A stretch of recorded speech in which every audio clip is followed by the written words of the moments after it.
가진 거 집불도 없으면서 이제 병까지 걸렸다고요? 가세요. 궁하고 닫힌 현관문 앞에서 나는 그 자리에 얼어붙었습니다. 매서운 겨울 바람보다 아들의 그 한마디가 심장을 돌려내는 것 같았습니다. 내 평생을 바쳐 키운 아들이었습니다. 오늘 병원에서 들은 이야기를 전한 직후였습니다. 의사가 내뱉은 말은 짧고도 잔인했습니다. 폐암 말기 남은 그는 석 달. 하늘이 무너지는 것 같았지만 그래도 아들 얼굴을 보면 힘이 날 것 같았습니다. 하지만 아들의 집 평가문은 끝내 다시 열리지 않았습니다. 저는 그렇게 제 자식에게 버림받았습니다. 사연 시작 전에 무료로 할 수 있는 구독과 좋아요를 눌러주시면 제게 큰 힘이 됩니다. 차가운 세문 위로 며느리 김유라의 날카로운 목소리가 비수처럼 날아와 꽂혔습니다. 어머니, 저희도 먹고 살기 팍팍해요. 병원비 보태드릴 돈 한 푼 없으니까 괜히 기대하지 마시고 다른 자식한테 가보세요. 다른 자식이라니? 제게는 진섭이 말고 딸 하나가 더 있지만 그 아이는 사이사업이 어려워져 이역만리 타국당에서 식당 일을 하며 근근히 버티고 있었습니다. 제 병 소식을 전하는 건 짐만 더 얹어주는 꼴이었습니다. 제가 기대 곳은 오직 이곳 아들 진섭이 집뿐이었습니다. 덜덜 떨리는 손으로 다시 한번 현관 문을 두드렸습니다. 진섭아, 엄마야, 문 좀 열어다오. 날이 너무 춥구나. 딱 하룻밤만이라도 신세지고 날 밝으면 갈게.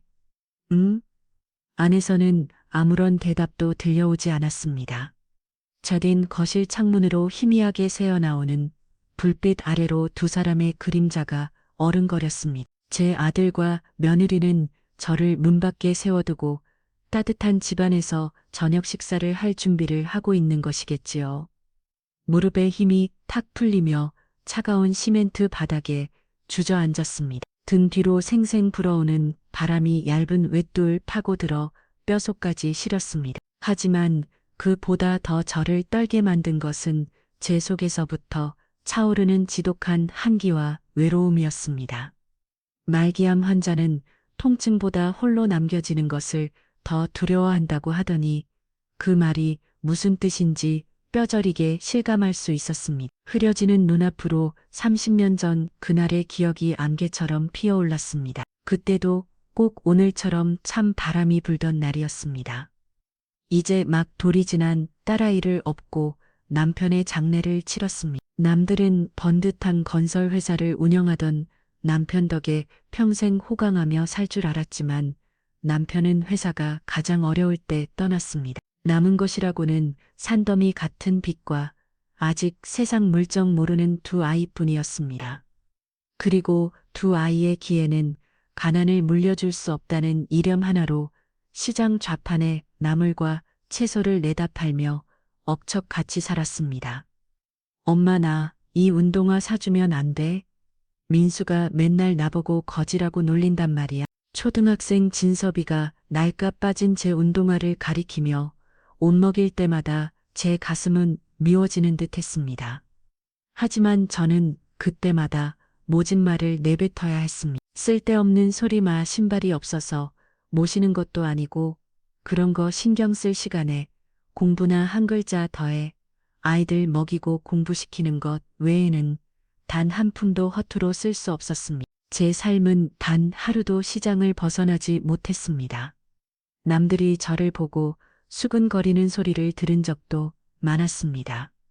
사장 남편 잡아먹고 그 재산 다 말아먹은 팔자 사나운 여자라고 하지만 저는 괜찮았습니다. 진섭이와 딸아이가 무사히 자라준다면 저는 어떤 오해를 받아도 상관없었습니다.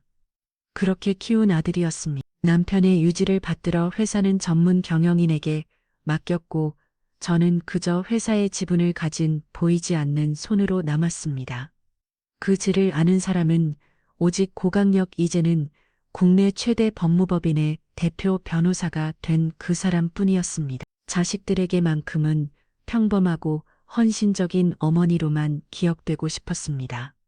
돈이 아니라 제 사랑으로 아이들을 키워냈다고 믿고 싶었습니다. 그것이 제 마지막 남은 자존심이었습니다. 그런데 그 자존심이 오늘 산산조각 나버렸습니다. 어머니 그만하고 가세요. 자꾸 이러시면 경찰 부를 겁니다. 전간난 너머로 들려오는 면을 위해 차가운 경고에 저는 정신이 번쩍 들었습니다. 경찰이라니, 제 자식의 집 앞에서 자식의 신고로 경찰에게 쫓겨나는 어미라니, 이보다 더 비참한 일이 세상에 또 있을까요? 저는 비틀거리며 자리에서 일어났습니다. 꽁꽁 얼어붙은 다리가 제 멋대로 후들거렸습니다. 더 이상 이곳에 매달리는 것은 무의미했습니다. 아니, 그것은 제 마지막 남은 존엄마저 짓밟는 일이 될 터였습니다. 알았다 갈게. 목구멍까지 차오른 울음을 삼키며 간신히 한마디를 내뱉었습니다. 아들, 내 외는 제 대답을 듣고도 끝내 문을 열어주지 않았습니다. 저는 차마 뒤를 돌아보지 못하고 어두운 골목길을 향해 발걸음을 옮겼습니다. 한 걸음 한 걸음을 떨 때마다 심장이 시큰거렸습니다. 제가 걸어온 68년의 세월이, 자식을 위해 바쳤던 그 모든 시간이 이렇게 허무약하게 끝나는구나 싶었습니다. 얼마나 걸었을까요? 아들 집 앞 골목길을 벗어나 정처 없이 걷고 또 걸었습니다.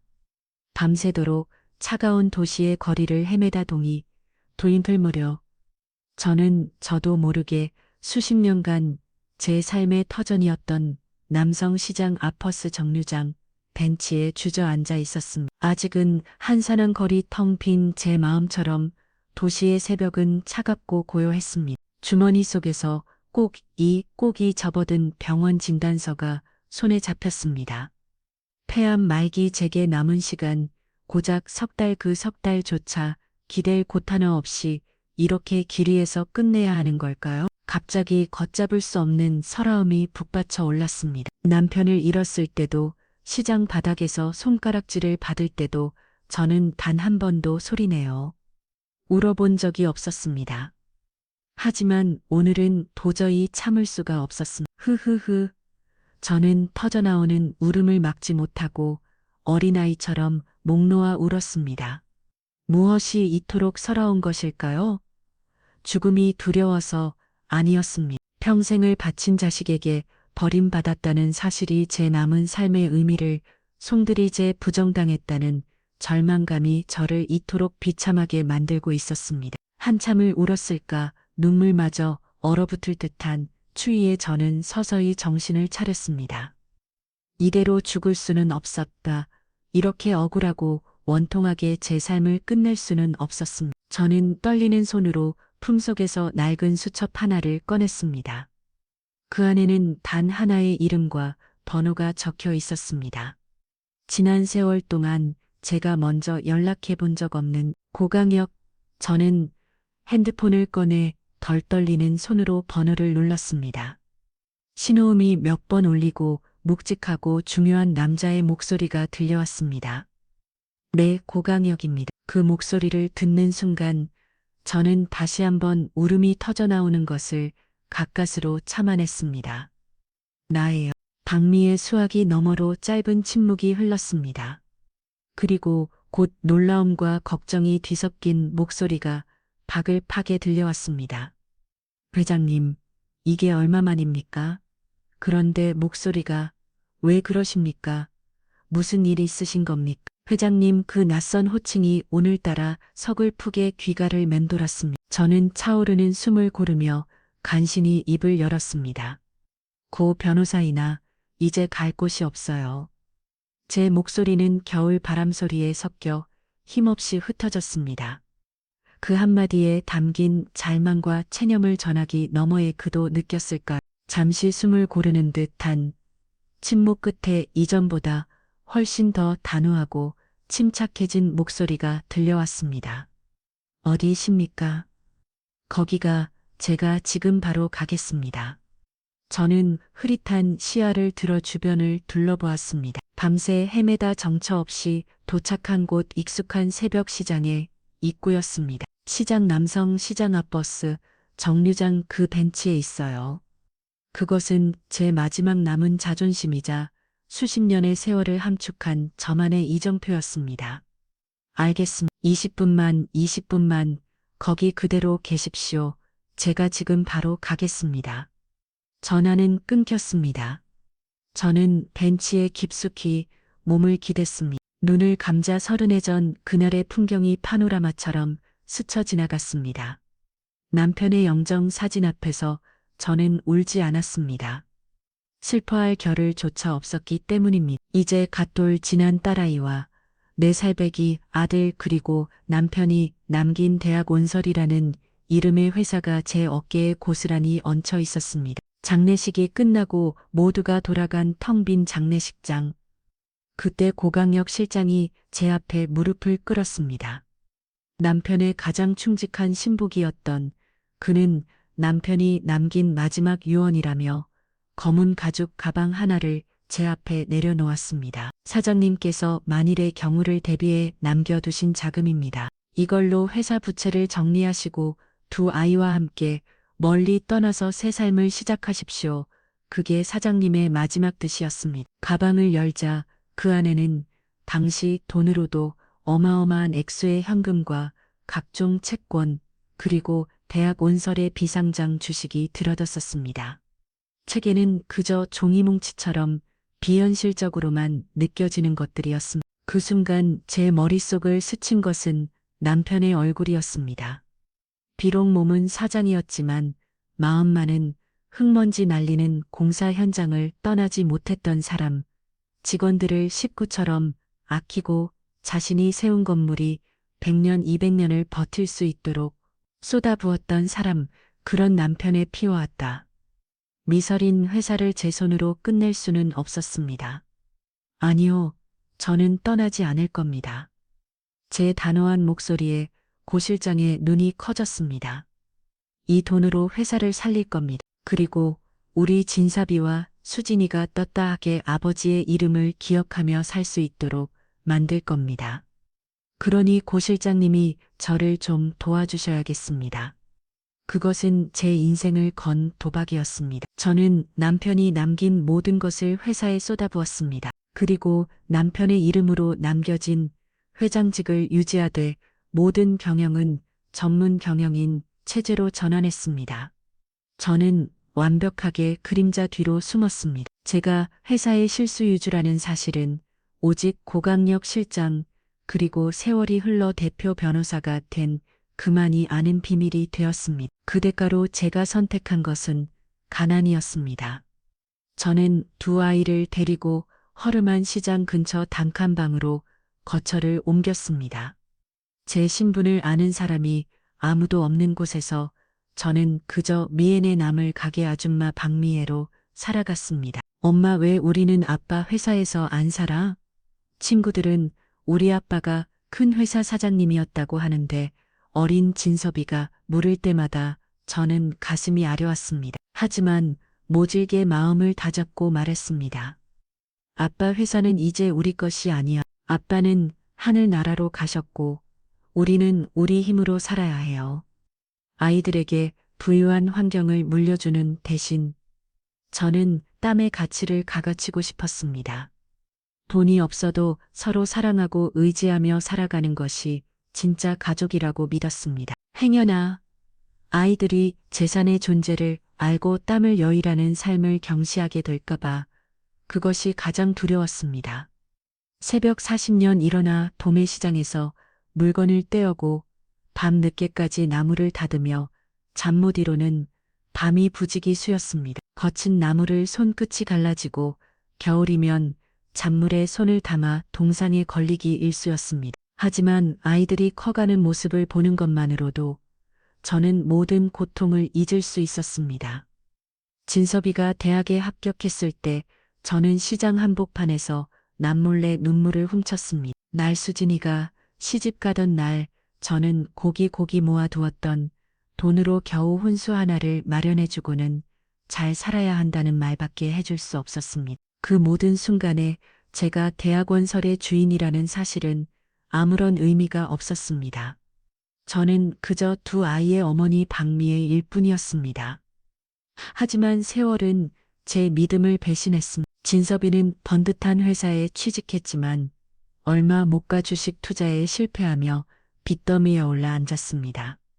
그리고는 제게 손을 벌리기 시작했습니다. 엄마 시장에 가게 자리라도 하나 없게 보증 좀 써. 내가 장사수하는 엄마 닮아서 괜찮잖아.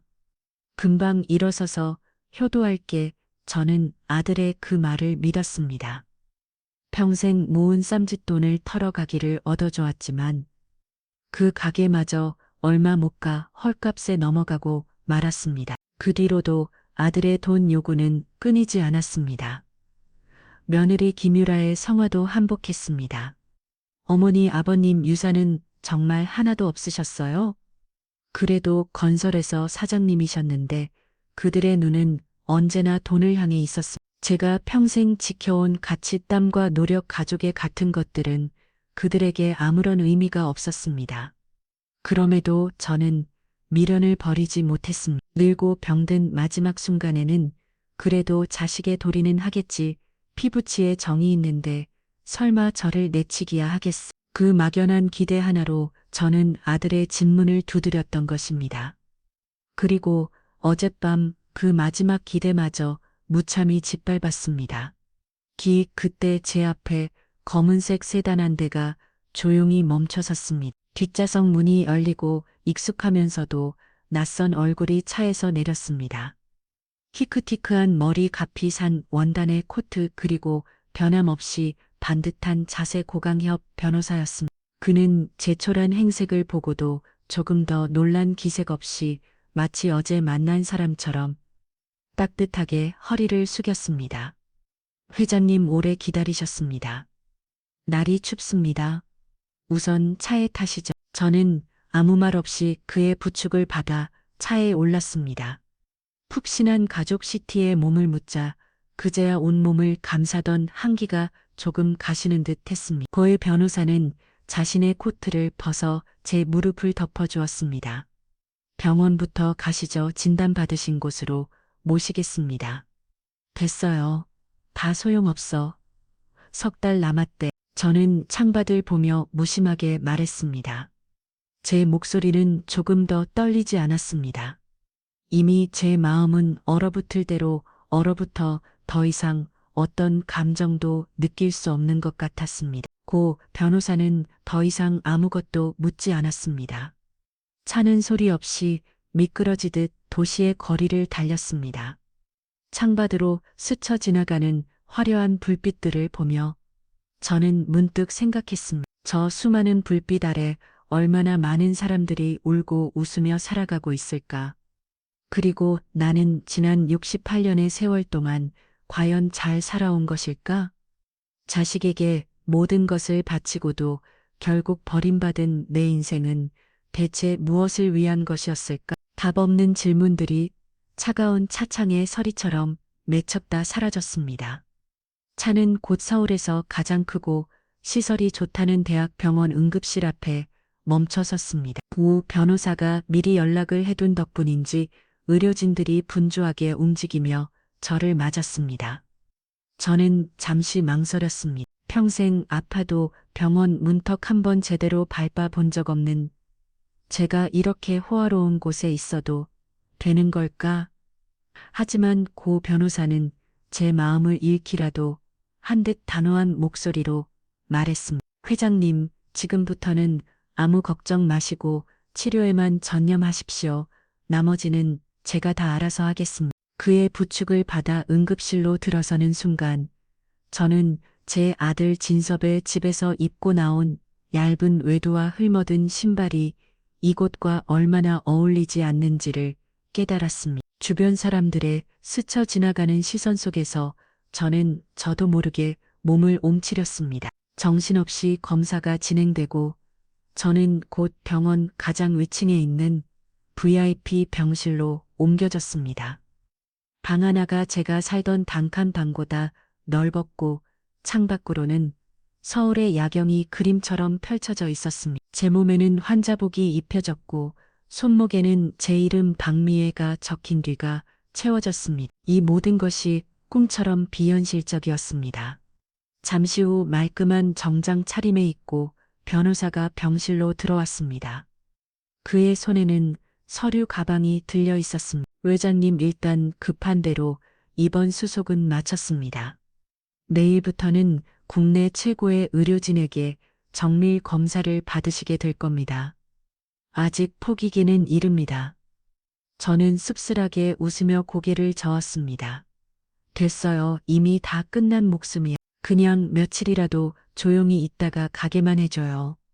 제 체념 섞인 말에 고 변호사는 잠시 입을 다물어다가 조심스럽게 입을 열었습니다. 자제분들께는 연락을 드려야 하지 않겠습니까? 자제분 그 말에 저는 심장이 콩 내려앉는 것 같았습니다.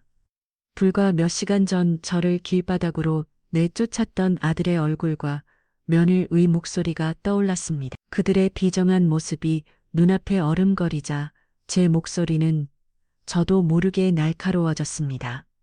아니요, 절대 연락하지 마세요. 내 자식들은 내가 죽는 날까지 내가 여기 있는 줄 몰라야 해. 제 단호한 대답에 고 변호사는 더 이상 묻지 않고 고개를 끄겠습니다. 그는 잠시 침묵하다 제게 새로운 휴대전화 하나를 건넸습니다. 회장님, 앞으로는 이 전화기를 사용하십시오. 제 번호와 비서실 번호만 저장되어 있습니다. 혹시 모를 상황에 대비해 회장님의 모든 통화 내용은 자동으로 녹음 및 저장되도록 설정해 두었습니다. 급한 일이 생기면 언제든 연락 주십시오. 그날 밤 저는 낯선 병실 침대에 누웠든 눈으로 밤을 지새웠어. 창밖의 화려한 야경도 푹신한 침대도 아무런 위로가 되지 못했습니다. 아무리 잠을 청하려 해도 아들의 차가운 눈빛과 며느리의 날카로운 목소리가 귀가에 맴돌아 잠을 이룰 수가 없었습니다. 내가 뭔가 오해한 것은 아닐까, 아들이 잠시 이성을 잃고 잘못된 판단을 한 것일지도 모른다. 이 말에 희망이 자꾸만 제 마음을 흔들었습니다. 그 아이는 제가 배합한 낳은 제 자식이니까요. 다음 날 아침 창밖으로 희미하게 해가 떠오르는 것을 보며 저는 도저히 참지 못하고 낡은 외투 주머니 속에 넣어두었던 제 휴대전화를 꺼내들었습니다. 그리고 며느리의 번호를 눌렀습니다. 마지막으로 딱 한 번만 더 확인해 보고 싶었습니다. 내 아들이 정말 그 정도로 망가진 놈은 아닐 거라고 어미인 나는 아직 믿고 싶었습니다. 신호음이 몇 번 울리고 잠결에 전화를 받은 듯 짜증이 가득 섞인 며느리의 목소리가 들려왔습니다. 아, 뭐야, 아침부터 여보세요. 나다, 어미대다. 제 목소리를 확인한 순간 며느리의 목소리는 더욱 차가워졌습니다. 어머니, 이 아침부터 웬일이세요? 어제 그렇게 가셨으면 됐지. 또 왜 전화하세요? 저희 바빠요. 다름이 아니라 어젯밤에 다른 병원 응급실에 다녀왔는데 아무래도 처음 갔던 병원에서 오진을 한 것 같다구나. 그냥 스트레스성으로 온 가벼운 기관지염일 수 있다더라. 그러니까 진섭이 좀 바꾸라. 내가 어제는 정신이 없어서 헛소리를 좀 했다고 미안하다고 전해야겠다. 저는 제 스스로도 믿기지 않는 거짓말을 하고 있었습니다. 마지막 남은 집 풀악이라도 잡고 싶은 심정이었습니다. 내 병이 거짓이라면, 그래서 자식들에게 짐이 될 일이 없다고 하면 저들의 태도가 조금이라도 바뀌지 않을까, 그 신락 같은 희망의 끈을 놓을 수가 없었습니다. 수화기 너머로 잠시 침묵이 흘렀습니다. 그리고 들려온 며느리의 대답은 제 마지막 희망마저 산산조각 내버렸습니다. 어머니, 지금 장난하세요. 아미든 그게 중요한 게 아니잖아요. 중요한 건 어머니한테 돈이 없다는 거. 그래서 우리한테 집만 된다는 사실이에요.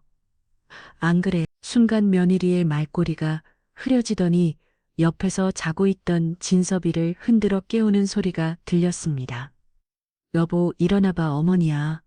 암이 아니라네. 오진이 어때? 뭐 그게 정말이야? 그럼 우리 아파트 담보대출 받아서 투자한 돈은 어떡하고? 이제 와서 뺄 수도 없는데 어머니 유산이라도 받아서 메꾸려고 했더니 이게 다 무슨 날 벼락이야. 아들의 절망적인 목소리. 그 뒤를 이어 들려오는 며느리의 비웃음 섞인 속삭임. 걱정 마. 내가 알아서 할 테니까. 이 노인 내가 아직도 정신을 못 차렸네. 암이 아니면 뭐해. 직분도 없는 건 똑같은데 괜히 오해하게 만들어서 사람 귀찮게 하고 있어. 그냥 죽었다고 생각하고 없는 사람 취급해버려.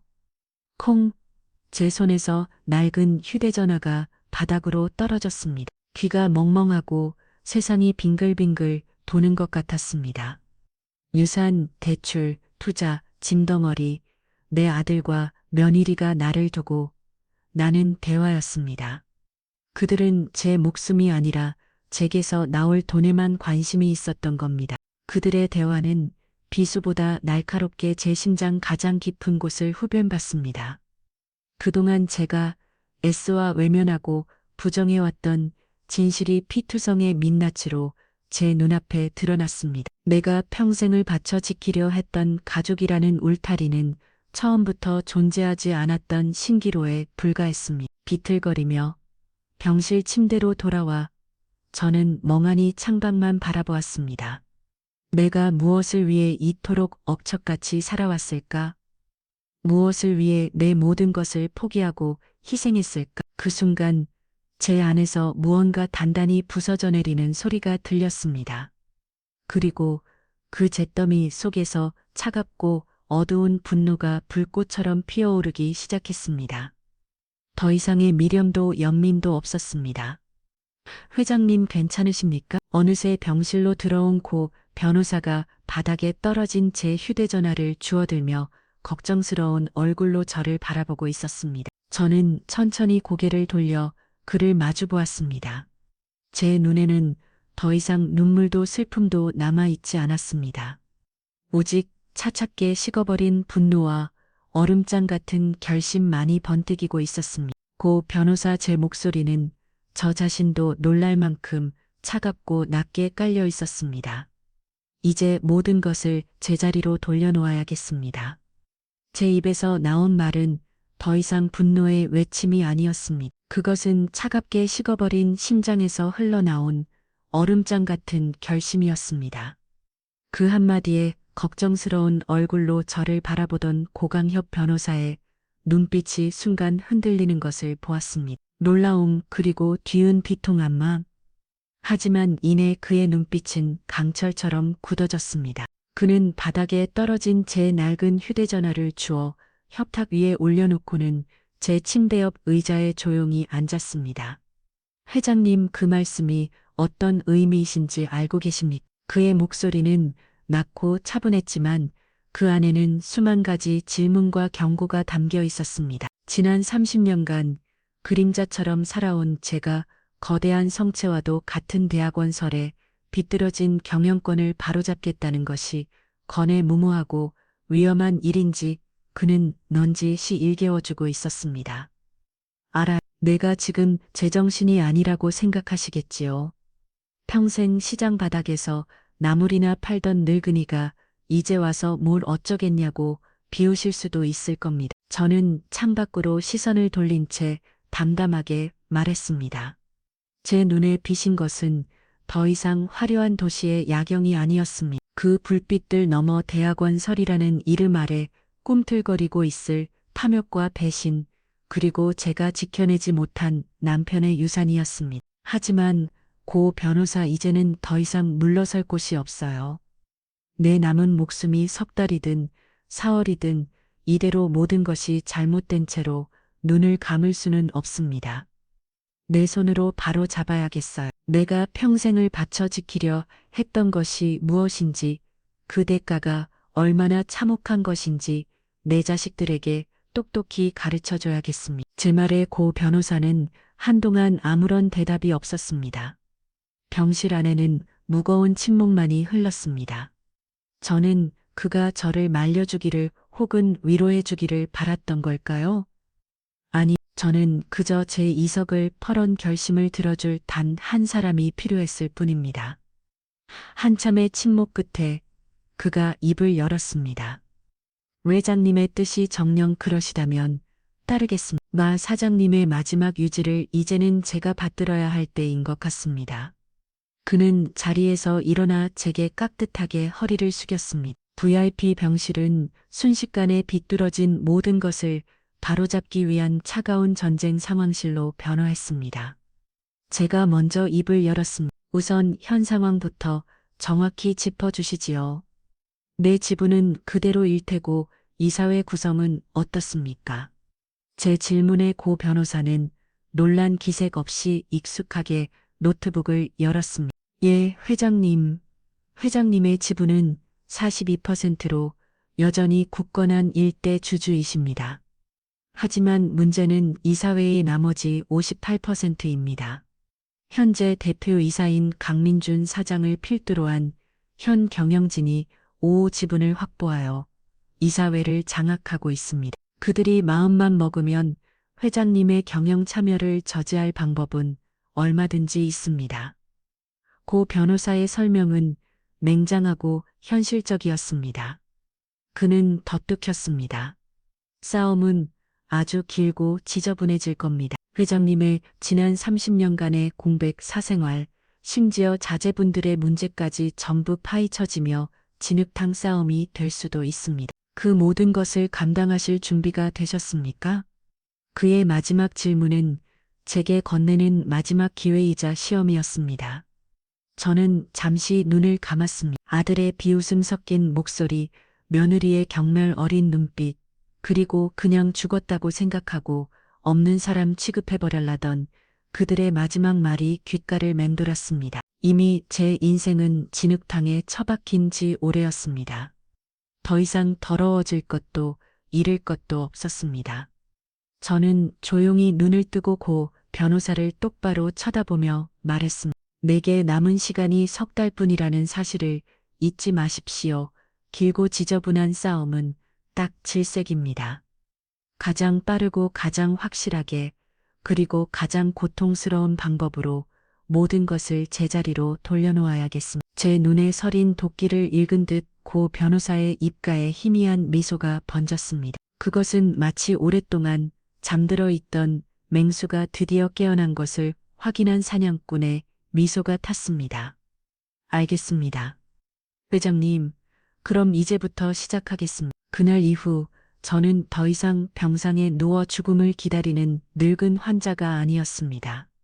고 변호사는 제게 매일같이 대학원설의 현황과 주요 인물들에 대한 보고서를 가져왔습니다. 저는 링거를 꽂은 채 병상에 기대앉아 남편이 남긴 낙은 경영수첩과 산더미 같은 보고서들을 밤새워 탐독하며 지난 30년의 공백을 미친 듯이 메워나갔습니다. 잠이 부족해 머리가 깨질 듯 아파왔지만 그 고통마저 제게는 살아있다는 증거처럼 느껴졌습니다. 며칠 후 고 변호사의 비서가 커다란 상자 여러 개를 들고 병실을 찾아왔습니다. 회장님, 고 대표님께서 준비하라고 하신 의복과 신발입니다. 상자 안에는 제 평생 한 번도 입어본 적 없는 고급스럽고 우아한 옷들이 가득 들어 있었습니다. 시장에서 있던 몸베 바지와 낡은 스웨터 대신 저는 실크 블라우스와 재단이 잘 된 정장 치마를 입었습니다. 거울 앞에 서자 그 속에는 낯선 여인이 서 있었습니다.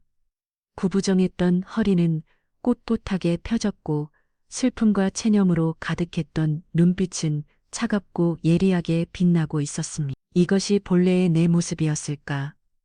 그날 오후 이영만리 타국에 있는 딸 수진이에게서 전화가 걸려왔습니다. 저는 애써 아무렇지 않은 척 밝은 목소리로 전화를 받았습니다. 수진아, 우리 딸 잘 지내? 가게는 잘 되고. 엄마 목소리가 왜 그래? 어디 아파? 엄마. 딸의 다급한 목소리에 순간 가슴이 철렁 내려앉았습니다. 자식이라고는 해도 역시 딸은 딸이었습니다. 목소리만 듣고도 제 상태를 단박에 알아채는 것이었습니다. 아니야. 그냥 감기 기운이 좀 있어서 그래. 걱정하지 마. 거짓말하지 마. 엄마 오빠한테 다 들었어. 엄마 폐암이라며. 그런데 그 사람이 엄마를 병원에 모시기는 집에서 내쫓았다고. 엄마 그게 정말이야. 나 당장 내일 비행기로 들어갈게. 수진이의 목소리는 울음과 분노로 뒤섞여 있었습니다. 저는 깜짝 놀라 딸을 말려 했습니다. 모지 마라. 수진아, 너도 거기서 자리 잡고 먹고 살기 힘든데 오긴 어디로 와. 엄마 괜찮아. 지금 병원에 자리 있어. 괜찮긴 뭐가 괜찮아. 우리 오빠가 어떻게 그래. 자기가 아파트 담보로 어디 이상한 땅에 투자했다가 돈 다 날리게 생겼다고. 나한테까지 돈 빌려달라고 전화했었어. 그러면서 한다는 소리가 엄마 병원비는 한 푼도 못 내주겠다는 거야. 엄마 그 사람이 정말 우리 오빠. 맞아 나 정말 너무 실망스럽고 무보어 딸의 울분 섞인 목소리를 들으며 저는 눈을 질끈 감았습니다. 아 그랬구나. 내 아들이 그 정도까지 쓰레기였구나. 동생에게까지 돈을 빌리려 하고 어미의 병원비는 나 몰라라 했구나. 수진아 울지 마라. 엄마가 다 알아서 할게. 너는 거기서 내 몸이나 잘 챙기고 애들이나 잘 돌봐. 엄마가 이 일 다 해결하고 너 보러 갈게. 꼭 갈게. 간신히 딸을 달래고 전화를 끊은 뒤 저는 한동안 멍하니 허공을 바라보았습니다. 이제 정말 마지막 미련마저 사라졌습니다. 저는 고 변호사를 불렀습니다. 첫 번째는 윤상모예요. 그 사람부터 만나야겠습니다. 윤상모. 그는 남편 살아있을 적 현장에서부터 함께 구르며 회사를 키워온 창립공신 중 한 명이었습니다. 누구보다 강직하고 남편의 경영 철학을 깊이 존경했던 인물이었습니다. 하지만 현 경영진에게 밀려 지금은 명예직이나 다름없는 상모직함을 단체 변두리를 맴돌고 있다는 보고를 받았습니다. 고 변호사가 즉시 약속을 잡았습니다. 장소는 병원 근처 한정식 집의 가장 깊숙한 방이었습니다. 휠체어를 탄 환자의 모습으로 저는 고 변호사의 부축을 받으며 약속 장소로 향했습니다. 방 안에는 초조한 얼굴의 윤상모가 앉아 있었습니다. 그는 법무법인 대표가 갑자기 만나자고 한 이유를 몰라 어리둥절한 표정이었습니다.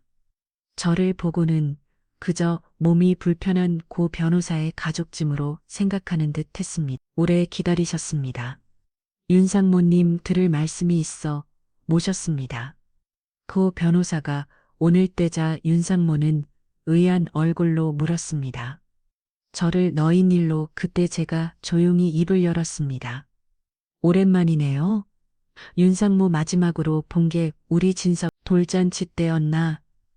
제 목소리를 들은 윤상모의 눈이 지진이라도 난 듯 흔들리기 시작했습니다. 그는 믿을 수 없다는 표정으로 저와 고 변호사를 번갈을 쳐다보았습니다. 사사모님, 정말 사모님이십니까? 사람 잘못 봤어요. 시장에서 남을 파는 박미애를 대학원설 상무님이 아실 리가 없지. 저는 차갑게 내뱉으며 고 변호사에게 눈짓했습니다. 고 변호사는 말없이 서류 한 장을 테이블 위로 내밀었습니다. 대학원설의 주주명부 그리고 그 최상단에 적힌 재치분류 서류를 확인한 윤상모의 얼굴은 하얗게 질려갔습니다. 그는 떨리는 손으로 찻잔을 들다 이내 바닥에 떨어뜨리고 말았습니다. 이게 어찌된 저는 휠체어에서 천천히 몸을 일으켰습니다. 그리고 그의 눈을 똑바로 쳐다보며 말했습니다. 윤상모 내 남편이 당신에게 뭐라고 했는지 기억해요. 건물은 튼튼하게, 사람은 귀하게 그게 대하의 정신이라고 했어. 그런데 지금 대하는 어떤 회사가 됐지. 땅 투기에 미쳐서 사람을 내팽개치는 회사가 됐어. 당신은 내 남편 얼굴을 볼라치 있어 제 말 한마디 한마디는 칼날이 되어 그의 심장에 박혔습니다. 그는 고개를 푹 숙인 채 아무런 말도 하지 못했습니다. 그때 제가 마지막 한마디를 던졌습니다. 나 돌아가서 모든 것을 바로잡을 겁니다. 내 남편이 피담으로 일군 저 자리를, 회사를 그리고 잃어버린 정신까지 전부 윤상모, 당신은 누구 편에 설 겁니까? 선택의 시간, 윤상모는 괴로운 표정으로 한참을 망설였습니다. 신경영진에 맞서는 것은 그의 남은 인생을 전부 거는 것과 마찬가지였습니다. 하지만 그의 내리에는 흙먼지를 뒤집었으니 채 환하게 웃던 고인이 된 최 사장 얼굴이 스쳐 지나갔습니다. 그는 천천히 고개를 들었습니다. 그리고 자리에서 일어나 제 앞에 깊이 허리를 숙였습니다. 회장님, 이 늙은 몸, 회장님을 위해 쓰겠습니다. 첫 번째 명령을 내려주십시오. 윤상모의 충성 맹세는 꺼져가던 내 삶의 불씨를 다시 지피는 기름과도 같았습니다. 그의 굽은 등 뒤로 흙먼지를 뒤집었으니 채 환하게 웃던 남편의 얼굴이 어른거렸습니다. 그래, 아직 내 남편을 대하여 정신을 기억하는 사람이 남아 있었구나. 텅 비었던 마음에 다시 뜨거운 무언가가 차오르기 시작했습니다. 저는 휠체어에 몸을 기댄 채 나지막이 첫 번째 명령을 내렸습니다. 대학원설의 곳간부터 다시 채워야겠습니다. 윤상무님이 그 열쇠를 찾아주십시오. 제 말에 윤상무는 고개를 들었습니다. 그의 눈빛은 더 이상 혼란스럽지 않았습니다. 지난 세월 현실에 타협하며 잃어버렸던 총기와 열정이 다시 그의 눈에 서리고 있었습니다. 알겠습니다. 회장님, 곡간주기들의 비리 장부, 그자들이 빼돌린 회장님의 재산 목록을 제 목숨을 걸고서라도 찾아내겠습니다.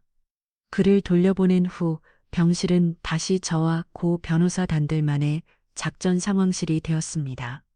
고 변호사는 한치의 오차도 없이 다음 계획을 브리핑했습니다. 회장님, 윤상무님이 내 정보를 가져오는 동안 우리는 외부에서 현 경영진을 압박해야 합니다.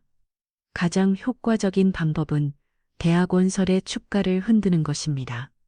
축가라니여 현 대표회사인 강민준 사장은 축가 관리에 목숨을 거는 인물입니다. 실적보다는 언론 플레이와 이미지 메이징으로 자신의 자리를 지켜왔지요. 그의 가장 아픈 손가락을 건드려야 합니다. 고 변호사의 계획은 침해를 했습니다. 익명의 제보 형식으로 언론의 대학원설의 부실 경영 실태와 오너 리스크 가능성을 흘리는 것, 그것이 복수의 첫 단추였습니다. 오너 리스크 아니요. 주인 없는 회사가 아니었습니다. 세상에 비밀은 없습니다. 회장님, 강 사장을 비롯한 현 경영진은 대학원설의 집은 상당수를 보유한 보이지 않는 손이 있다는 사실을 어렴풋이 알고 있습니다. 다만 그 주인이 지난 30년간 시장에서 나무를 팔던 허름한 노파였다는 사실을 꿈에도 상상하지 못할 뿐이지요. 그들은 지금 그 미지의 주주가 언제 나타날지 몰라 전전 궁금하고 있을 겁니다. 바로 불안감을 극대화시키는 겁니다. 저는 고 변호사의 계획에 고개를 끄덕였습니다. 그리고 제 아들 최진섭에 대해 물었습니다. 내 아들은 어떻게 되어가고 있습니까? 어제부로 투자금을 상환하지 못해 자택에 가압류가 들어갔다는 보고를 받았습니다. 아마 며칠대로 채권자들의 압박이 본격적으로 시작될 겁니다. 저는 아무 말도 하지 않았습니다. 그저 창밖을 바라볼 뿐이었습니다. 괘씸하고 믿다가도 한편으로는 가슴 한구석이 시려왔습니다. 제 배 앞한 아흔 자식인데 변한 끝으로 내몰리고 있다는 생각에 마음이 편치만은 않았습니다. 제 마음을 읽기라도 한 듯 고 변호사가 나지막이 말했습니다. 독해지셔야 합니다. 회장님, 지금 흔들리시면 모든 것을 잃게 됩니다. 말에 저는 정신이 번쩍 들었습니다. 그래, 내가 지금 누구를 동정하는가, 나를 길바닥에 내버리고 내 목숨값으로 자신의 빚을 갚으려 했던 아들이 아니던가. 며칠 후 대학원서를 발칵 뒤집혔습니다. 단독 대학원설, 오너 리스크, 현실화되나, 숨은 대주주, 경영권 분쟁 예고라는 자극적인 제목의 기사가 모든 언론의 헤드라인을 장식했습니다. 주가는 폭락했고 강민준 사장은 긴급 이사회를 소집하며 사태 수습에 나섰지만 한 번 터진 불안감은 가라앉지 않았습니다. 그 시각 저는 병실에서 또 한 명의 손님을 맞이하고 있었습니다. 제 남편의 오랜 지인이자 언론계에 맞고 실력자로 불리는 대한매보의 김영진 주필이었습니다. 고 변호사의 연락을 받고 한 다름에 달려 그는 필체여에 앉아 창밖을 바라보는 제 초라한 모습을 보고는 한동안 말을 잇지 못했습니다. 형수님, 이게 대체 어찌된 일입니까? 그동안 왜 이렇게 꼴이 말이 아니지요? 지난 30년간 죽은 듯이 살았으니까요. 저는 그에게 모든 것을 털어놓았습니다. 남편의 유언 자식들을 위해 모든 것을 포기했던 지난 세월, 그리고 아들에게 당한 배신까지 제 이야기를 듣는 내내 그의 얼굴은 분노로 굳어갔습니다. 최 회장이 하늘에서 통곡할 노릇입니다. 형수님, 무엇을 도와드리면 되겠습니까? 말씀만 하십시오. 대학원서를 바로 세울 겁니다. 그러니 제게 힘을 실어주십시오. 세상이 제 이야기의 대학원서를 진짜 주인 이야기에 귀를 기울이게 만들어 주십시오. 그는 말없이 고개를 끄덕였습니다. 이제 복수를 위한 먼저 말이 제 편이 되었습니다. 한편 진섭과 유라는 사채업자들에게 매일같이 시달리며 지옥 같은 나날을 보내고 있었습니다. 집안에 갓나가는 물건들은 모조리 빨간 딱지가 붙었고 유라는 더 이상 버티지 못하고 진섭에게 썼습니다. 이게 다 당신 때문이야. 당신만 아니었으면 내가 이런 꼴을 당하지 않아도 됐어. 당장 어머니한테 가서 비로 무릎이라도 꿇고 손이 발이 되도록 빌어서 돈을 받아오란 말이야. 가봤자 뭐가 있냐고 돈 한 푼 없는 노인네한테 차라리 죽었으면 보험금이라도 나왔을 텐데 두 사람은 서로를 물어뜯으며 파멸의 구렁텅이로 빠져들고 있었습니다. 다시 병실 고 변호사와 윤상무 그리고 저는 마지막 퍼즐을 맞추고 있었습니다. 윤상무가 목숨 걸고 빼내온 비를 장부에는 현 경영진이 지난 수년간 저지른 배임과 횡령의 기록들이 빼곡히 적혀 있었습니다. 이 정도면 강 사장을 끌어내리는 것은 시간 문제입니다. 하지만 그를 끌어내린다고 해서 모든 것이 해결되지는 않습니다. 우리에게는 대학원서를 다시 일으켜 세울 명분이 필요합니다. 고 변호사의 말에 제가 조용히 입을 열었습니다. 명분은 내가 아니라 내 남난이 만들어줄 겁니다. 저는 고 변호사에게 남편이 남긴 낡은 경영수첩 건넸습니다. 그곳에는 대학원서를 초석이 되었던 남편의 경영 철학과 미래에 대한 청사진이 고스란히 담겨 있었습니다. 거기에 대학원서를 나아가야 할 길이 있습니다. 우리는 이 길을 다시 세상에 보여줄 겁니다. 며칠 뒤 긴 주주총회가 소집되었습니다. 강민준 사장은 폭락한 주가를 방어하고 자신의 자리를 지키기 위해 대규모 해외 투자 유치라는 카드를 꺼내들었습니다. 주주총회장은 기대와 불안감으로 술렁였습니다. 그리고 그 순간 주주총회장의 뒷문이 열리고 휠체어를 탄 제가 고 변호사와 윤상무의 부축을 받으며 천천히 모습을 드러냈습니다. 모든 사람의 시선이 제게로 쏠렸습니다. 저 허름한 노파는 누구인가? 어쩔서 저런 자리에 나타나는가? 장내가 넘이기 시작했습니다. 강민준 사장은 경호원들을 시켜 저를 밖으로 끌어내라고 소리쳤습니다. 바로 그때 고 변호사가 마이크를 잡고 나지막이 말했습니다. 지금부터 대학원서를 진짜 주인이 누구인지 보여드리겠습니다. 말이 끝나기 무섭게 단상 위의 대형 스크린에 제 얼굴과 함께 박미의 지분율 42%라는 글자가 선명하게 떠올랐습니다. 장내는 물을 끼워준 듯 조용해졌습니다. 강민준 사장의 얼굴은 사색이 되었습니다. 저는 휠체어에서 천천히 일어나 마이크 앞에 섰습니다. 그리고 저를 경멸과 의심의 눈초리로 쳐다보는 수많은 사람들을 향해 제 인생을 건 첫마디를 내뱉었습니다. 안녕하십니까? 저는 대학원서를 창업주고 최상현 회장의 아내이자 이 회사의 주주인 박미애입니다. 제 목소리가 마이크를 통해 장내에 울려 퍼지는 순간 주주총회장은 물을 끼워준 듯 고요해졌습니다.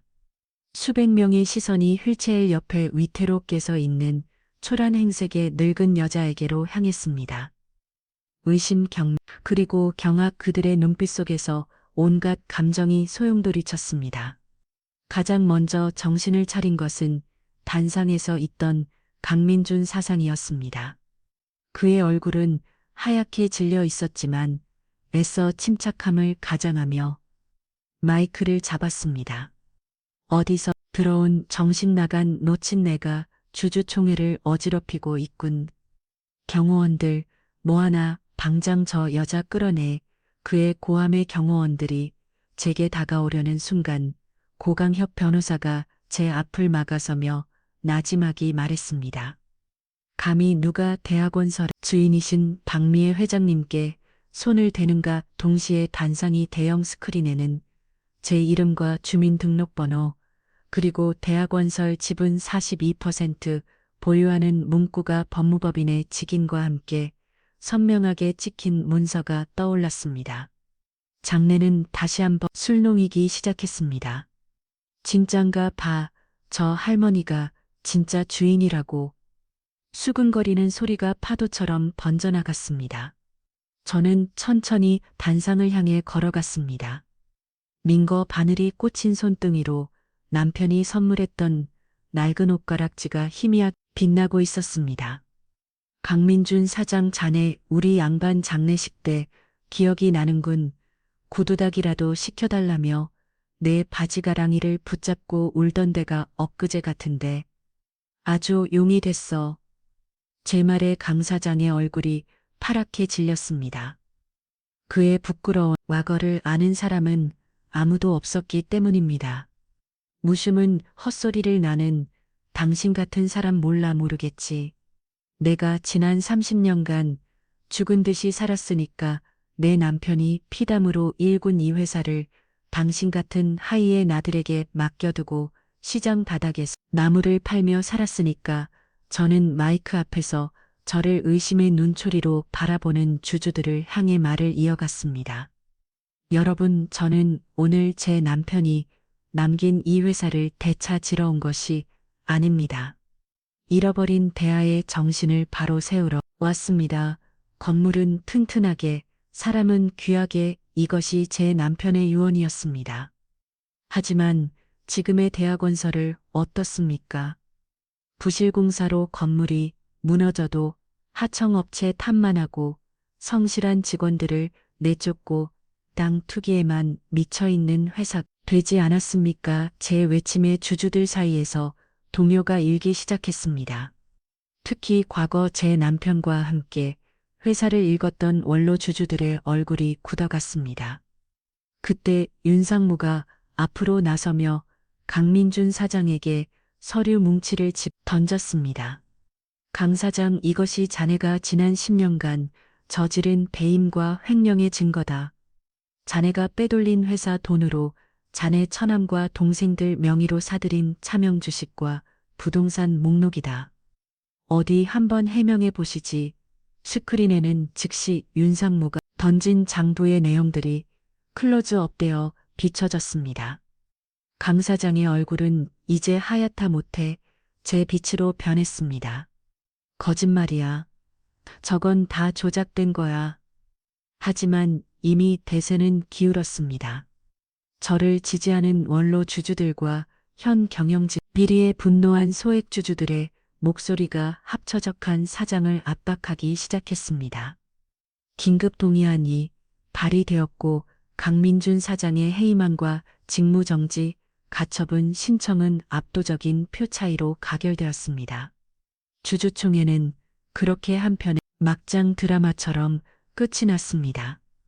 저는 고 변호사의 부축을 받아 밖으로 나오며 저를 향해 터지는 수많은 카메라 플래시를 묵묵히 받아놨습니다. 그리고 그 인파 속에서 믿을 수 없다는 표정으로 저를 바라보는 아들 최진섭 눈이 맞추졌습니다. 진섭은 자신이 투자한 회사의 주주총회에 참석했다가 이 모든 광경을 목격한 것이었습니다. 그 옆에선 며느리 김이라의 얼굴 역시 경악과 탐욕, 그리고 알 수 없는 기대감으로 일그러져 있었습니다. 엄마가 저 회사의 주인이라고. 그럼 우리도 이제 재벌. 저는 아들의 눈을 피하지 않고 차갑게 똑바로 쳐다보았습니다. 그리고는 아무 없었다는 듯 고 변호사가 열어주는 차에 몸을 실었습니다. 차가 떠나고 진섭은 그 자리에 망부석처럼 서서 중얼거렸습니다. 말도 안 돼. 우리 엄마가 대학원설 회장이라고. 그날 저녁 모든 뉴스는 제 이야기로 도대되었습니다. 30년 만에 나타난 신데렐라 할머니 시장, 상인에서 재벌 총수로 대학 원설의 진짜 주인. 나타나다 언론은 제 등장을 영웅의 귀환처럼 포장했지만 저는 그것이 얼마나 위험한 칼날 위를 걷는 것인지 잘 알고 있었습니다. 병실로 돌아온 제게 고 변호사가 조심스럽게 물었습니다. 아드님은 어떻게 하실 생각이십니까? 그 아이는 제 발로 나를 찾아오게 만들어야죠. 네, 그리고 스스로 증명해야 할 겁니다. 자신이 내 아들로서의 자격이 있는지 아니면 그저 내 재산을 탐한한 거머리에 불과한지를. 저는 제 낡은 휴대전화를 들어 딸 수진에게 전화 걸었습니다. 수진아, 나다. 엄마 뉴스 봤어. 그게 다 정말이야. 엄마가 회장님이었다니. 미안하다. 딸아, 너한테까지 모든 걸 숨겨서 하지만 어쩔 수 없었어. 이제 엄마가 모든 걸 제자리로 돌려놓을 거야. 그러니 너는 아무 걱정 말고 내 자리에서 씩씩하게 살고 있으면 돼. 알았지? 딸과의 통화를 마치고 저는 고 변호사에게 다음 지시를 내렸습니다. 최진섭의 모든 자금줄을 막으세요. 그가 기댈 수 있는 곳은 오직 나 하나뿐이도록. 그 아이가 제 발로 무릎을 이 병실 문을 열고 들어올 때까지 철저하게 고립시키세요. 고 변호사는 말없이 고개를 끄덕였습니다. 그의 눈빛은 제 명령을 수행할 준비가 되어 있다는 충성심으로 불타고 있었습니다. 창밖은 다시 어두워졌습니다. 저는 차가운 유리창에 비친 제 모습을 바라보았습니다. 낯선 정장을 입고 차가운 결심으로 가득 찬 눈빛을 한 늙은 여자. 문득 이런 내 모습을 남편이 본다면 뭐라고 할까? 잘했다고 칭찬할까? 아니면 너무도 까다고 혀를 찰까? 하지만 이 고개를 저었습니다. 이제 와서 그런 생각은 사칠분입니다. 판은 이미 시작되었고 저는 더 이상 물러설 수 없습니다. 제게 남은 시간은 얼마 없으니까요. 이제 내 차례다. 최진섭. 저는 어둠 속에서 나지막이 은주렸습니다. 아들을 향한 잔인한 시험의 막이 오르고 있었습니다. 최진섭의 세상은 무너져 내리고 있었습니다. 제 어머니가 대학원설의 진짜 주인이었는 충격도 잠시 그의 숨통을 조여오는 것은 당장의 현실이었습니다. 투자 실패로 인한 빚은 눈덩이처럼 불어났고 사채업자들은 아내 김유라에게까지 전화를 걸어 협박하기 시작했습니다. 마지막 남은 희망이었던 아는 가압류 딱지가 붙어 갈 데 없는 신세가 되었습니다. 은행과 카드사에서는 연일 독촉장이 날아왔고 지인들은 그의 전화를 피하기 시작했습니다. 며칠 만에 세상의 밑바닥으로 추락한 진섭은 결국 모든 것을 포기한 채 술에 절어 살았습니다. 그런 그에게 김유라가 악을 쓰며 마지막 발악을 했습니다. 이 멍청한 인간아, 지금 술이나 처먹고 있을 때야 내 엄마가 재벌이라며 그 대단한 대학원설 회장이라며 당장 그 병실로 달려가서 무릎 꿇고 빌어도 시원찮을 반에 지금 뭐 하는 거야?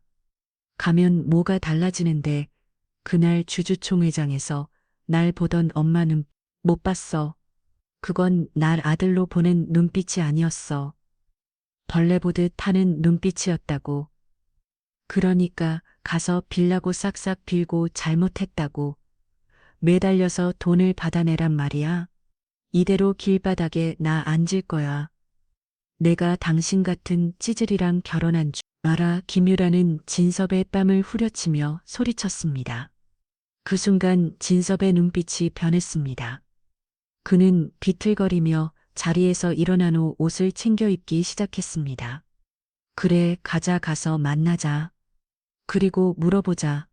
왜 나한테 이렇게까지 하는지, 내가 정말 당신 아들이 맞기는 한 건지. 그 시각 저는 VIP 병실에서 고 변호사로부터 모든 상황을 보고받고 있었습니다. 최진섭 씨는 현재 모든 금융거래가 막힌 상태입니다. 아마 오늘 중으로 회장님을 찾아올 겁니다. 저는 없이 창밖을 바라보았습니다. 아들이 걸어들어 올 병실 문. 그 문이 제게는 마치 지옥의 문처럼 느껴졌습니다. 문이 열리고 아들이 들어서는 순간 저는 더 이상 그의 어머니가 될 수 없음을 직감했습니다. 저는 이제 내 아들을 심판해야 할 재판관이 되어야만 했습니다. 얼마 후 병실 문이 조심스럽게 열리고 며칠 사이에 깡마른 물골이 된 진섭이 들어왔습니다. 그의 눈은 핏발이 서 있었고 술과 절망에 절어 있었습니다. 그는 저를 발견하고는 그 자리에 털썩 무릎을 꿇었습니다. 어머니, 아니 회장님, 제가 다 잘못했습니다. 제가 죽을 길을 졌습니다. 제발, 저 좀 살려주세요. 그는 바닥에 머리를 지우며 어린아이처럼 엉엉 울기 시작했습니다. 하지만 제 마음은 조금 흔들리지 않았습니다. 저 눈물이 과연 진심일까? 아니면 그저 돈이 필요해서 하는 연극일까? 저는 차가운 목소리로 물었습니다. 저를 찾아온 이유가 뭐냐? 내가 내 어미라서냐? 아니면 대학원설 회장이라서냐? 어머니 대답해라. 내가 지금 무릎 꿇고 있는 대상이 내 어미 박미애냐? 아니면 대학원설 회장 박미애냐? 제 선을 한 질문에 진섭은 고개를 들지 못했습니다. 그는 한참을 흐느끼다가 간신히 입을 열었습니다. 돈이 필요합니다. 이대로 가닥한 저와 유라 길바닥에 나환게 생겼습니다. 제발 한 번만 도와주십시오. 다시는 어머니 속 썩이는 일 없을 겁니다. 역시나 그의 눈물은 진심이 아니었습니다. 그의 무릎은 저를 향한 것이 아니었습니다. 저는 속으로 쓴 웃음을 삼켰습니다. 좋다, 내가 원하는 대로 해줘마. 하지만 세상에 공짜는 없는 법이다. 내가 내 아들로서 그리고 내 돈을 받을 자격이 있다는 것을 스스로 증명해 보여. 저는 고 변호사에게 눈치탔습니다. 고 변호사는 서류 한 장을 진섭 앞에 던져주었습니다. 그것은 대학원설 군포 공장 부지 개발 계획 아니었습니다. 그게 뭐죠? 내가 해야 할 첫 번째 과제다. 군포 공장은 수익성이 악화되어 폐쇄 절차를 밟을 예정이다. 너는 저 공장을 완벽하게 폐쇄하고 직원들을 모두 정리한 뒤 그 부지를 해외 데이터 센터 유치를 위해 매각하는 일을 총괄해라. 난 로조의 반발이나 언론의 자둠 없이 가장 조용하고 가장 완벽하게 제 말에 진섭이 얼굴이 하얗게 질렸습니다. 어머니, 아무리 그래도 어떻게 사람들의 생기를 하루아침에 이건 아니지 않습니까? 제가 어떻게 얼굴도 모르는 분들께 그런 짓을 내 아버지가 세운 회사다. 내가 책임져라. 내가 그들의 생기를 걱정하는 마음이 눈돈만큼이라도 있다면 합당한 보상과 예우로 그들을 설득할 수 있겠지. 하지만 내 머릿속에 생각밖에 없다면 용역깡패라도 동원해서 그들의 입을 막으려 할 테고, 안 그런가? 저는 그의 눈을 똑바로 쳐다보며 말했습니다. 선택은 내 몫이다.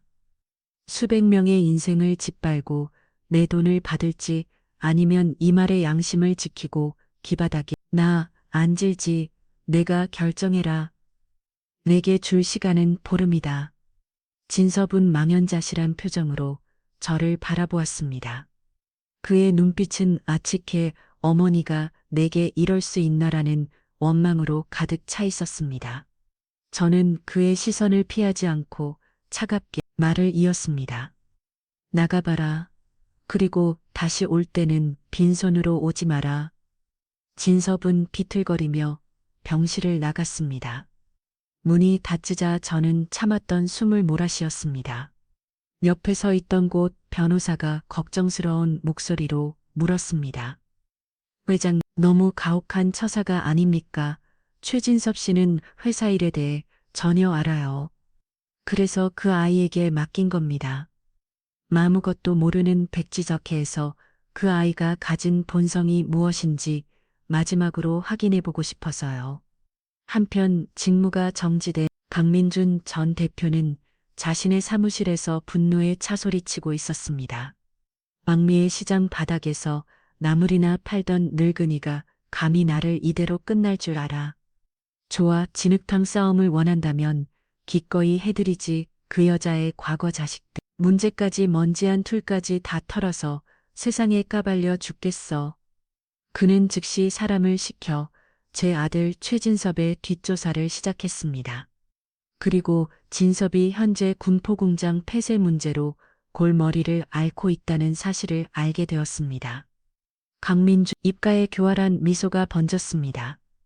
이거 재미있게 듣군. 아들을 시켜 더러운 일을 처리하게 한다. 세상에 이보다 더 좋은 먹이감이 어디 있겠어. 박미애, 당신은 당신 아들 손에 스스로 무너지게 될 거야. 며칠 후 진섭은 군포공장을 찾아갔습니다. 낡은 공장 정문에는 총파업 투쟁 생존권을 보장하라는 붉은 현수막이 걸려 있었습니다.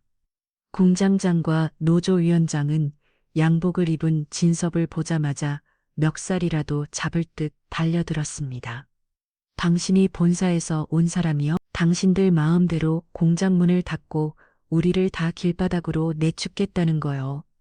이 피도 눈물도 없는 인간들아. 수십 년간 한자리에서 일해온 노동자들의 분노 어린 외침에 진섭은 아무 말도 할 수 없었습니다. 그의 손에는 차가운 광고사직 통보서가 들려 있었습니다. 밤이 깊었습니다. 저는 병실 창가에 서서 야경을 하염없이 바라보았습니다. 내 아들은 과연 어떤 선택을 했을까? 그의 마지막 양심을 믿어봐도 되는 걸까? 그때 고 변호사가 다급하게 병실 들어왔습니다. 회장님, 큰일 났습니다. 군포공장에서 최진섭 씨가 노조원들과 함께 농성을 시작했습니다. 저는 순간 숨을 쉴 수가 없었습니다.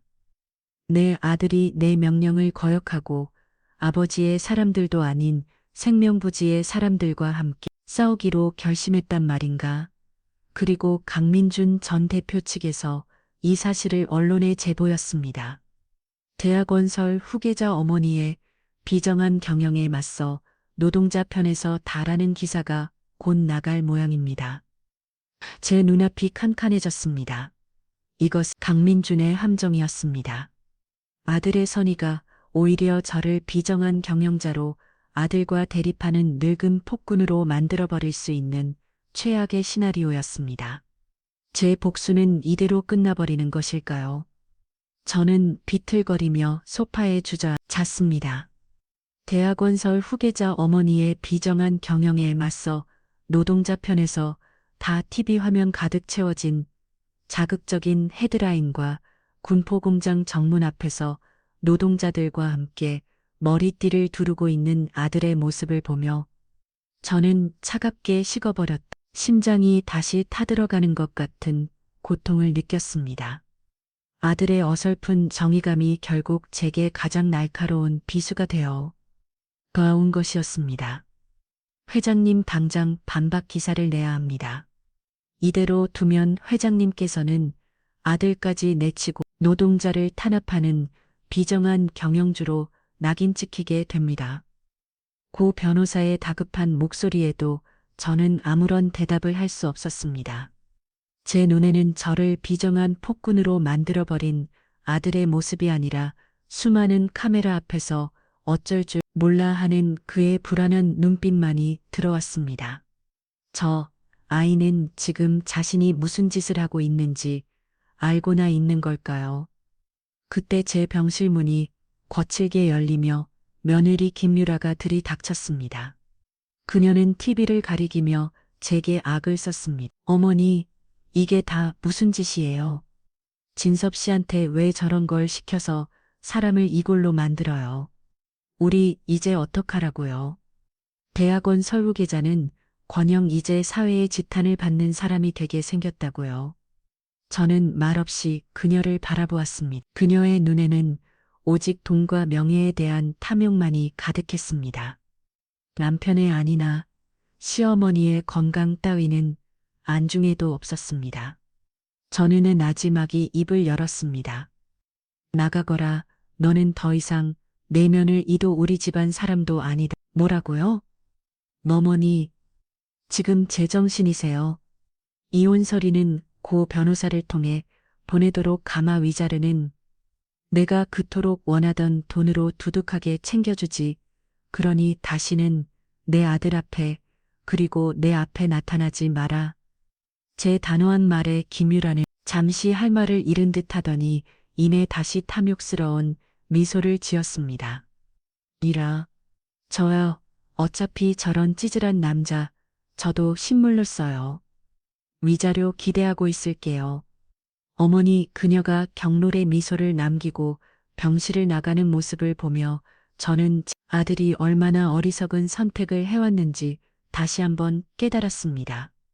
곧이어 강민준 전 대표의 기자회견이 생중계되었습니다. 그는 눈물을 흘리며 제가 얼마나 비정하고 탐욕스러운 사람인지 심지어 제 아들마저 복수의 도구로 이용하고 있는지를 열변을 토하며 폭로했습니다. 여론은 순식간에 제게 등을 돌렸습니다. 대학원설의 주가는 다시 폭락하기겠고 저를 지지했던 주주들마저 동요하기 시작했습니다. 고 변호사는 제게 일단 한 걸음 물러서야 한다고 조언했습니다. 하지만 저는 고개를 저었습니다. 제게는 물러설 시간도 이유도 없었습니다. 저는 고 변호사에게 마지막 지시를 내렸습니다. 내일 오전 10시 긴급 기자회견을 열어주십시오. 그리고 제주치의 도함 불러주시고요. 다음 날 기자회견장은 저를 비난하러 온 기자들로 인산인해를 이루었습니다. 수척해진 모습으로 휠체어에 앉아 단상에 오른 저를 향해 수많은 플래시가 무자비하게 터졌습니다.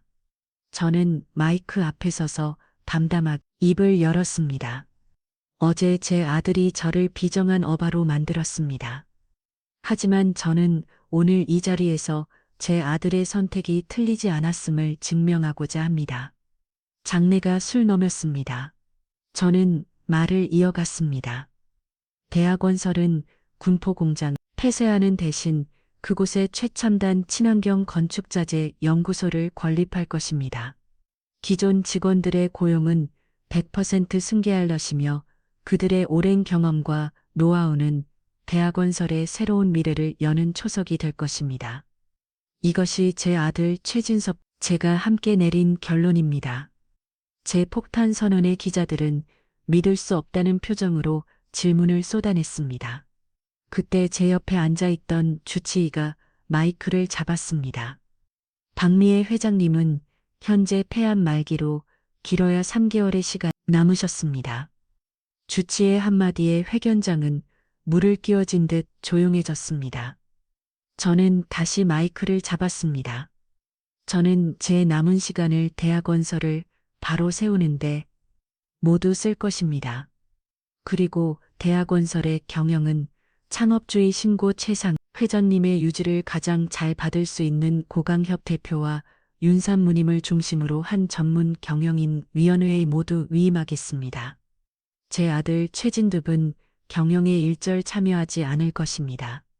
제 말에 기자회견장은 다시 한번 충격에 휩싸였습니다. 아들에게 회사를 물려주지 않겠다는 선언이었기 때문입니다. 대신 저는 제가 가진 대학원설의 모든 지분과 사재를 출혈하여 대학재단을 설립하고자 합니다. 이 재단은 우리 사회에 소외된 이웃과 평생을 헌신한 노동자들의 복지를 위해 쓰일 것입니다. 네. 그리고 그 재단의 첫 번째 실무 책임자로 제 아들 최진섭을 임명합니다. 제 아들은 앞으로 가장 낮은 곳에서 평생을 봉사하며 자신의 과오를 씻고 진정한 사람의 가치를 배워나갈 것입니다. 저는 잠시 숨을 고르고 마지막 말을 이었습니다. 그리고 이제 제 남편의 회사를 종목던 진짜 암적인 존재들을 뿌리 뽑을 시간입니다. 저는 고 변호사에게 눈치텄습니다. 스크린에는 강민준 전 대표가 검찰고위 간부와 은밀하게 만나 돈 봉투를 건네는 CCTV 영상이 재생되었습니다. 그가 저를 공격하기 위해 언론을 매수하고 여론을 조작했던 모든 증거들이었습니다. 이것은 그가 제 아들의 뒤 조사를 하는 동안 고 변호사가 그의 뒤를 밟아 얻어낸 결정적인 증거였습니다. 모든 것이 끝났습니다. 강민준과 그 일당은 모두 구속되었고 여론은 다시 저와 제 아들의 편으로 돌아섰습니다. 그날 밤 저는 평실에서 조용히 짐을 정리하고 있었습니다. 그때 진섭이가 들어왔습니다. 그는 아무 말 없이 제 앞에 무릎을 꿇고 고개를 숙였습니다. 어머니, 제가 다 망칠 뻔했습니다. 죄송합니다. 저는 그의 어깨를 말없이 다독여 주었습니다. 아니다, 너는 내 아버지의 아들이 맞았다. 그걸로 됐다. 어머니, 회사는 내 것이 아니다.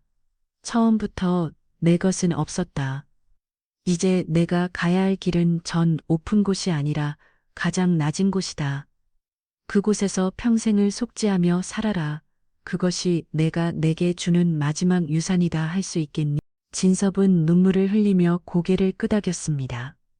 저는 처음으로 아들을 보며 희미하게 미소 지었습니다. 며칠 후 저는 고 변호사와 함께 남편의 유골이 뿌려진 강가를 찾았습니다. 강물은 모든 것을 알고 있다는 듯 말없이 흐르고 있었습니다. 회장님, 이제 어디로 가실 생각이십니까? 저는 강물을 바라보며 대답했습니다. 가봐야지요. 내가 평생 그리워했던 내 집으로. 저는 시장 구석의 제 낮은 단칸방으로 돌아왔습니다. 그곳에는 제가 쓰던 낮은 재봉틀, 손때 묻은 그릇들이 그대로 저를 기다리고 있었습니다.